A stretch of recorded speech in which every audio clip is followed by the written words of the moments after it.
नमस्कार मित्रों, मैं डॉक्टर राधाकृष्ण आपका स्वागत करता हूँ। आयुर्वेद में या प्राचीन चिकित्सा पद्धति में कायाकल्प के नाम से एक विशेष चिकित्सा पद्धति का उल्लेख आया है। आप कल्प के बारे में समझते भी होंगे। आज भी बहुत सारे क्लिनिकों के ऊपर कायाकल्प लिखा जाता है। कायाकल्प का अर्थ है अपने शरीर का रूपांतरण करना। यदि बीमारी से या किसी कुपोषण से या फिर शारीरिक अवस्था से या फिर आयु के कारण आपका शरीर दुर्बल हो गया है, निर्बल हो गया है, उसकी इम्यूनिटी पावर, जिसको इम्यून सिस्टम कहते हैं, कमजोर पड़ गया है, आप पर बार-बार रोगों के हमले होते रहते हैं या फिर आपका शरीर विकसित नहीं हो पा रहा है, सुदृढ़ नहीं बन पा रहा है, आप दिनों-दिन अपने शारीरिक स्वास्थ्य को लेकर गिरते चले जा रहे हैं, तो ऐसे में एक प्रयोग होता था।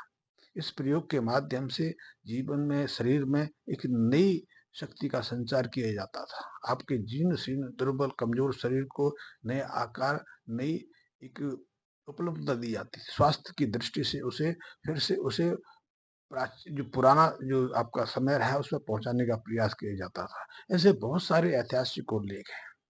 यद्यपि उनके विषय में मैं ज़्यादा चर्चा आपने करना नहीं चाहूँगा, लेकिन कायाकल्प की ये परिपाटी, ये जो चिकित्सा पद्धति थी, गाय के दूध के माध्यम से, गाय के जो पंचगव्य हैं, उनके माध्यम से सहजता से पूरी हो जाती थी।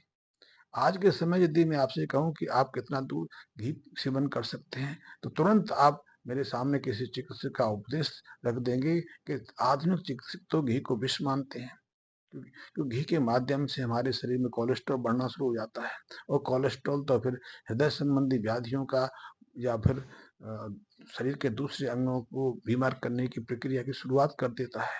कोलेस्ट्रॉल के साथ में ट्राइग्लिसराइड आ जाता है, फिर लिपिड आ जाते हैं, लो डेंसिटी लिपोप्रोटीन आ जाता है, बहुत सारी चीजें आते हैं। आप मेरे सामने उनका सबका इतिहास रख देंगे, सबके विषाक्त और विपरीत प्रभाव में वो खोल के रख देंगे। आप कहेंगे कहाँ की बात कर रहे हैं, आधुनिक शोधकर्ता, आधुनिक स्वास्थ्य विशेषज्ञ तो घी को विषसम्मान आप करते हैं और आप घी खाने की बात करते हैं। लेकिन मैं आपको बताना चाहूंगा, अभी भी हमारे देश में ऐसे बहुत सारे लोग हैं जिनकी आयु 100 के करीब हो गई, 100 से ऊपर चली गई। वो हमसे ज्यादा तंदुरुस्त है।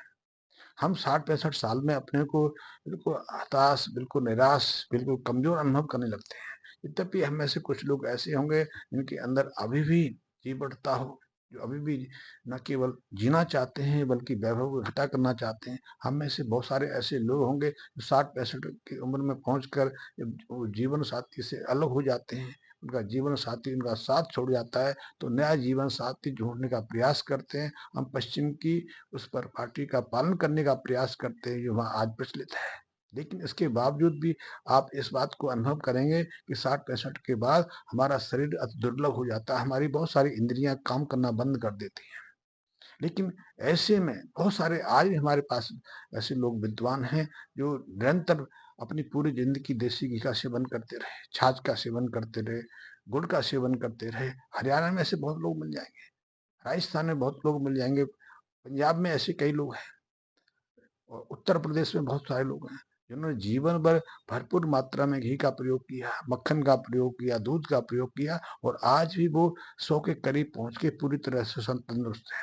हम में से ज्यादातर लोग 60 के बाद 2 मंजिला सीढ़ियां चढ़ने में मुश्किल अनुभव करने लगते हैं, लेकिन ये ऐसे लोग हैं, ये ऐसे जीवट लोग हैं जो आज भी नियमित रूप से कई किलोमीटर पैदल चलने की क्षमता रखते हैं। शायद हम में से ऐसे बहुत कम लोग होंगे। वैसे तो मैं सीधे-सीधे कहूँ, हम में से ज़्यादातर लोग तो ऐसे हैं, जो दिन में उठते ही कई तरह की दवाइयों का सेवन करना शुरू कर देते हैं। हम में से कितने लोग ऐसे होंगे, जिन्होंने अपने अपने दिल में स्टेंट डलवाया हुआ है, एंजियोप्लास्टी कराई हुई है, बाईपास सर्जरी कराई हुई है। वो स्वस्थ तो कहते हैं, लेकिन उनकी जीवटता शून्य स्तर पर है। वो 2 कदम चलने पर भी हाँफने लगते हैं। पर ऐसे लोग, जो जीवन भर घी, दूध, दही का भरपूर मात्रा में सेवन करते रहे, आज भी जीवटता से भरे हुए हैं। क्योंकि उनके सामने आधुनिक चिकित्सा विज्ञान के जो सिद्धांत, ये जो पैरामीटर हैं, बिल्कुल निस्सहाय हो जाते हैं। आधुनिक स्वास्थ्य विशेषज्ञ उसकी उनकी बात का किसी किस्म का जवाब नहीं दे पाते। आप दोनों से तुलना करके देख लीजिए, आज का जो आधुनिक स्वास्थ्य विशेषज्ञ है, उनके सामने कमतर अपने को प्रदर्शित कर पाता है।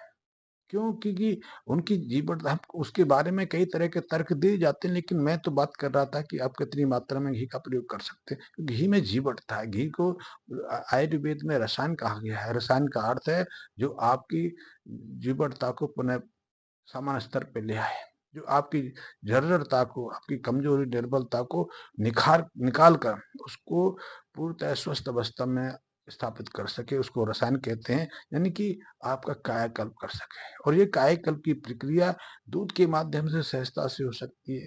दूध के अलावा पंचगव्य हैं, जो गाय के 5 दिव्य हैं, उनके माध्यम से भी सहजता संपन्न हो जाती है। और आज भी कई ऐसी सभ्यता हैं, आज भी कई ऐसे क्षेत्र हैं या इन्हीं पंचगव्यों के माध्यम से जो पृथ्वी पर जो मनुष्यों की आयु है, सर्वाधिक आयु वहां देखी जाती है, क्योंकि वो इन्हीं पंचगव्यों से अपने जीवन जो प्रणाली है उसको संरक्षित करते हैं, उसको चलाते हैं। तो आप भी गाय के इन पंचगव्यों का प्रयोग करेंगे तो निश्चित रूप से स्वास्थ्य की दृष्टि से आप अपने को श्रेष्ठ स्तर पर ला सकते हैं। स्वास्थ्य की दृष्टि से नहीं, मानसिक क्षमता की दृष्टि से, जीवटता की दृष्टि से और जो बौद्धिक क्षमता की दृष्टि से भी शीर्ष स्तर तक अपने को ले जा सकते हैं। फिर ये विषय बहुत लंबे हैं, इन पर फिर चर्चा करेंगे। आज तो मैंने गाय के ऊपर छोटी सी भूमिका रखी, क्योंकि इसी भूमिका से हम आगे गाय के विषय को आगे ले जाएंगे। उसकी जो सूक्ष्मता है, जो रहस्य हैं, उनको आपके सामने रखने का प्रयास करूंगा। आपको अच्छा लगे तो निश्चित रूप से मुझे लाइक कीजिए, मेरे वीडियो को अपने मित्रों तक शेयर करिए। और यदि अभी तक आपने मेरे चैनल को सब्सक्राइब नहीं किया तो सब्सक्राइब भी कर लें। और यदि आपके मन में कोई प्रश्न है, आप किसी बात की जानकारी चाहते हैं, तो उस संबंध में मुझसे प्रश्न करके उसके संबंध में जानकारी ले सकते हैं। धन्यवाद मित्रों।